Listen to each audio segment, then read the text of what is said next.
In the 1970s, Copacabana was an iconic beach in Rio de Janeiro. During that period, the area enjoyed a vibrant and diverse reputation, and Copacabana's extensive stretch of sand along the waterfront was a lively social gathering spot. In January 1960, Copacabana Beach in Rio de Janeiro, Brazil, was pulsating with activity and movement. The stretch of sand was filled with beachgoers of different ages, backgrounds, and styles. Everyone was taking advantage of the warm and sunny weather to enjoy the refreshing waters and the sea breeze. In the 1950s, Galeão Airport, located in Rio de Janeiro, played the role of a gateway to the city and a connection to the outside world. Also known as Tom Jobim International Airport, it exuded the characteristic atmosphere of that period. In 1944, Santos Dumont Airport, located in the city of Rio de Janeiro, Brazil, played a crucial role in the context of aviation at that time. Named in honor of the Brazilian aviation pioneer, Alberto Santos Dumont, the airport represented a significant gateway to the city. In the 1970s, Ipanema in Rio de Janeiro was a socially and culturally vibrant gathering place. The beach, famous for its natural beauty and relaxed atmosphere, attracted a wide variety of people in search of the sun, the sea, and the unique atmosphere the region offered. In 1930, the Arcos da Lapa, located in Rio de Janeiro, Brazil, were considered an iconic and historic structure. Originally built in the 18th century as an aqueduct to supply the city with water, the arches now took on a new significance and played a different role during that time. In 1969, Arpoador in the city of Rio de Janeiro experienced a unique and genuinely carioca, a term for residents of Rio, atmosphere. Located between the beaches of Ipanema and Copacabana, this coastal area became a popular gathering spot for both locals and visitors. In 1926, Avenida Atlantica in Copacabana was emerging as one of the most iconic coastal roads in the city of Rio de Janeiro.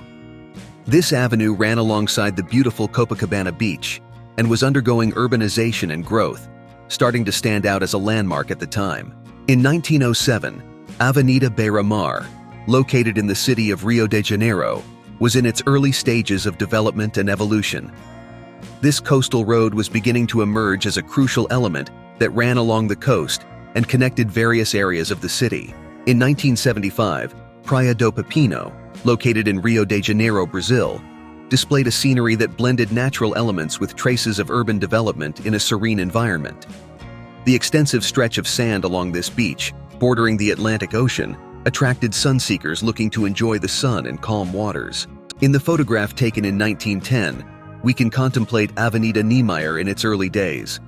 During this period, the avenue had a notably different appearance from what we know today, indicating its initial stage of development. The surrounding landscape was characterized by lush vegetation. In the image captured in 1930, we have the opportunity to witness Avenida Passos at a moment of great significance: the opening of the Lojas Americanas, American stores. In this historic scene, the avenue plays a central role, serving as the backdrop for this memorable event. In the image dated 1978, we can observe Avenida Presidente Vargas at a specific point in its temporal evolution. By this time, the avenue had already established itself as one of the city's main urban thoroughfares. The architectural and urban characteristics present in the photograph provide a fascinating perspective of this historical moment. In the year 1910, Avenida Rio Branco stretched as a central axis in the urban landscape. With a majestic presence, the avenue continued its course between historic buildings, revealing a wide and tree-lined thoroughfare that connected important points of interest and activities in the city. In 1959, a roll of film captured by a young photographer revealed moments unfolding on the beaches of Copacabana. The images contained in this film transport us to a time of old and nostalgic beauty. In 1925, Avenida Rio Branco extended as a central axis in the urban landscape. This avenue followed a remarkable route between historic buildings, revealing a broad thoroughfare that connected various points of interest in the city. In the 1960s, Barra da Tijuca underwent a significant transformation. During that decade, the area featured a landscape that combined early development with natural elements. The vast stretches of sand on Barra Beach extended as far as the eye could see. In the 1970s, Copacabana Beach transformed into a lively scene that reflected the diversity and essence of that era. The women enjoying the sands of the beach represented a rich tapestry of styles and interests. Some of them strolled along the waterfront wearing swimsuits that showcased a wide range of patterns and cuts. In 1953, the neighborhood of Botafogo featured a landscape that notably captured the spirit of that time. The streets reflected urban life and the daily interactions of the local community. The buildings, mostly following classical architecture, adorned the streets, displaying a fusion of styles reminiscent of different periods of construction and design. In 1975, Praia do Pepino provided a scene that echoed the cultural and social aspects of that time. Located in Rio de Janeiro, this beach showcased a typical setting of the connection between the city and the ocean. The extensive stretch of sand extended along the coast, creating a welcoming environment for leisure activities and socializing. In 1972, the Metropolitan Cathedral of São Sebastião in Rio de Janeiro stood out as an impressive architectural landmark in the city's urban landscape. Architect Edgar Fonseca designed it with a unique modernist style, giving the cathedral a distinctive design that set it apart from the surrounding buildings. In the 1920s, the panoramic view from the top of Sugarloaf Mountain provided a glimpse of an expanding city. The urban landscape revealed a metropolis in full growth, where buildings of varied architectural styles stood out on the horizon. This urban scene extended in multiple directions. Throughout the construction of Maracana Stadium, a series of phases and meticulous tasks were carried out. Starting in the middle of the 20th century, the project involved the collaboration of an extensive team of engineers, architects, and workers who came together to turn this iconic sports facility into a reality. The construction of Palácio Guanabara represented a process that encompassed multiple stages and carefully planned elements. Initiated on a specific date, the project required the collaboration of a team composed of various professionals, including architects, engineers, and workers, who came together collectively to bring this important architectural structure to fruition. In the 1970s, at the famous beach in Rio de Janeiro, two women were enjoying a moment by the seaside. Wearing swimsuits from that era, they were immersed in the characteristic atmosphere of the Rio beach during that time. The beach was a lively gathering place where individuals from various backgrounds came together to relax and socialize. In 1941, the Copacabana Palace, one of the most iconic hotels in Rio de Janeiro, exuded a notably elegant and sophisticated atmosphere. Located by the sea, the imposing building radiated a charm and prestige that elevated it to a prominent place in the city. In 1924, an exhilarating car race took place on the streets of the Leblon neighborhood in Rio de Janeiro. The event proved to be a genuine spectacle of speed and skill, captivating the attention of spectators eager to witness this thrilling motor racing competition.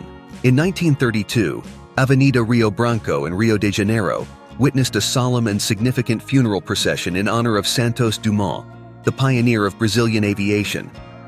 The procession, characterized by an atmosphere of reverence and respect, made its way along this iconic avenue, which represented the bustling heart of the city during that period.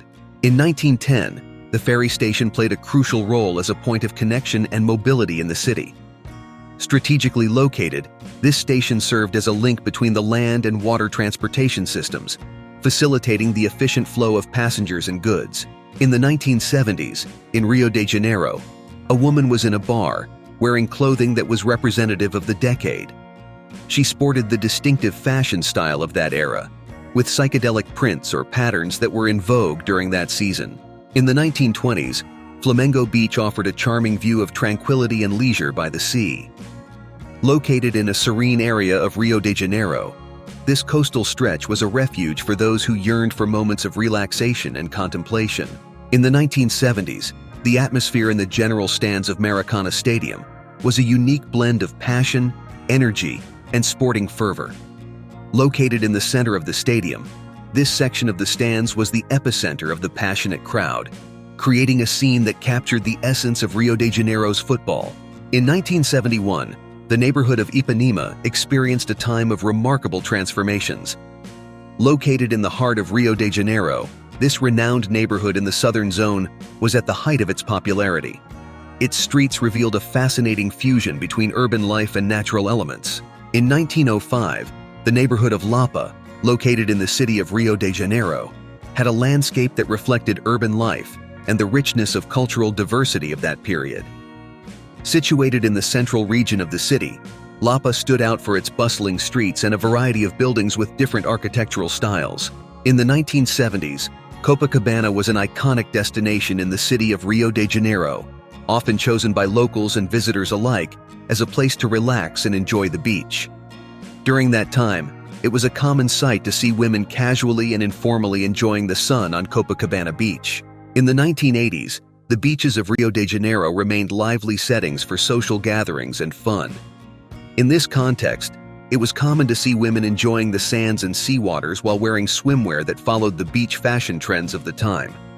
During that decade, women's swimwear was available in a wide range of styles and cuts,